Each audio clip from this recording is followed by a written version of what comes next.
경북 포항에 지진이 난 지 오늘로 엿새째입니다. 오늘 일부 학교를 제외하고 대부분 학교가 수업을 재개했는데요.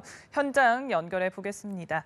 김지수 기자, 지금 대피소가 위치한 고등학교도 정상 수업이 진행된 거죠?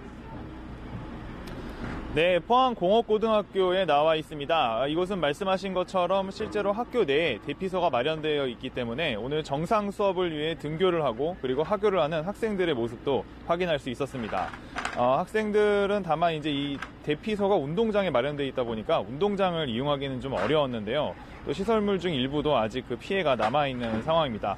지금은 이제 저녁이 돼서 어두워졌기 때문에 학교에 남아있는 학생들은 없는 상황입니다. 학생들은 비교적 덤덤한 모습으로 이제 수업에도 임했고요. 다시 찾은 학교를 보면서 지진 당시 상황을 떠올리는 학생들도 있었습니다. 이것을 포함해 포항 시내 125개 학교 중 108개 교에서 오늘부터 다시 학생들을 맞이했습니다.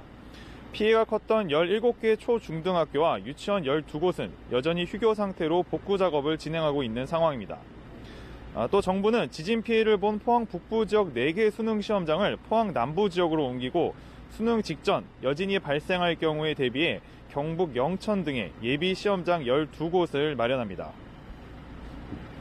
네, 그렇군요. 저녁이 되면서 날씨가 더 추워지고 있을 텐데요. 오늘 새벽 여진이 발생하면서 이재민들이 불안감에 떨었다고 들었습니다. 지금은 좀 많이 진정이 됐습니까?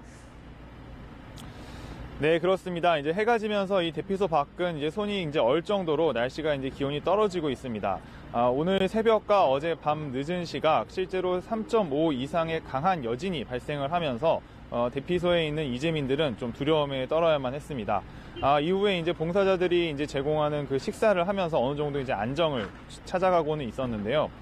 다만 이제 대피소 안에서 이제 2살 아이를 데리고 있는 엄마에게 이야기를 들어보니까 실제로 집으로 돌아가기도 굉장히 두렵지만 대피소의 생활도 만만치 않다면서 그 어려움을 토로하기도 했습니다. 어젯밤 여진이 오기 전까지는 여진 횟수가 줄고 강도도 약해졌다가 다시 비교적 강한 여진이 오늘 새벽과 어젯밤에 찾아온 겁니다. 규모 3.0 이상의 여진이 연달아 찾아온 것은 이번이 처음인데요.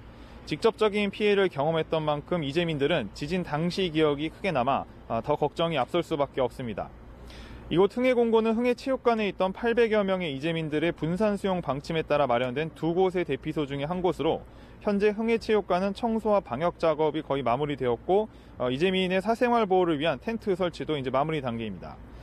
주택 안전점검에서 불합격 판정을 받은 이재민들을 중심으로 장기 거주에 들어갈 준비를 하는 건데요. 체육관 정비가 마무리되면 장기 거주가 필요한 이재민을 우선 선별해서 수용할 방침입니다. 지금까지 포항 흥해공업고등학교에서 연합뉴스TV 김지수입니다.